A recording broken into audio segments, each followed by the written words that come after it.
Iron Ore as a robot means a lot of things for a lot of different fans. For some, it represents their first experience with the larger world of robot combat and the beautiful things the sport had to offer.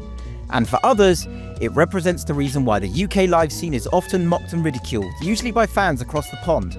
But whatever you think of Iron Ore and what you think it represents, it would be a disservice to robot combat fans everywhere to say that it doesn't deserve to be mentioned as one of the greatest robots of all time. The original Iron Ore, built for Series 4 by Gilbert and Robert Grimm, had absolutely nothing that would make the latter incarnations so striking, or so successful. For that, we'd need to go to Extreme and Series 5, where they would enter with Axor. Axor, like the name suggested, had an axe for their weapon, but it would also sport a flipper. It wasn't very effective, and its short run in both series was ended by a wheelie big cheese launch out of the arena, but when it came back as Iron Ore 2, it was immediately thrown out of the arena by Chaos 2. That's why he's the GOAT! The GOAT! It wasn't until it came back as Iron Ore 2.1 that it started to get a decent run of form. Keeping with the axe and flipper combination, it breezed through the first round and got a shock win against Series 5 finalist Bigger Brother by throwing them out of the arena. But its run was unceremoniously ended by a near unbeatable Typhoon 2.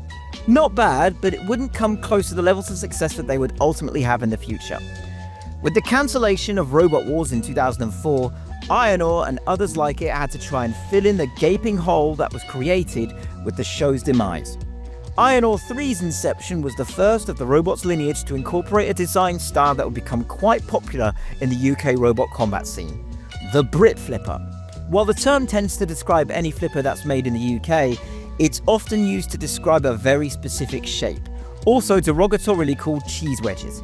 Iron Ore 3 was one of the first of a crop of live scene cheese wedges that would define and shape an entire generation of robot combat fans in the UK, and it shouldn't surprise any of us, because it was also successful in that design too. As the incarnations went through the years, Iron Ore would continue to be a contender in its field, winning events in 2006, 2007, 2008, 2010, 2013, 2017 and 2019, with a total of 9 different variations of the Iron Ore name spanning nearly 20 years. A very disappointing Iron Ore 5 performance in Series 10 of Robot Wars due to its flipper not really working doesn't really tell the full story.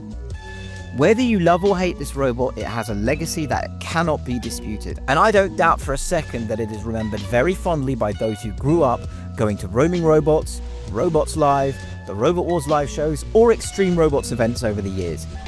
Iron Ore's place in robot combat history is richly deserved for that very reason, even if Zasa hates it. Robot use. Prepare yourselves.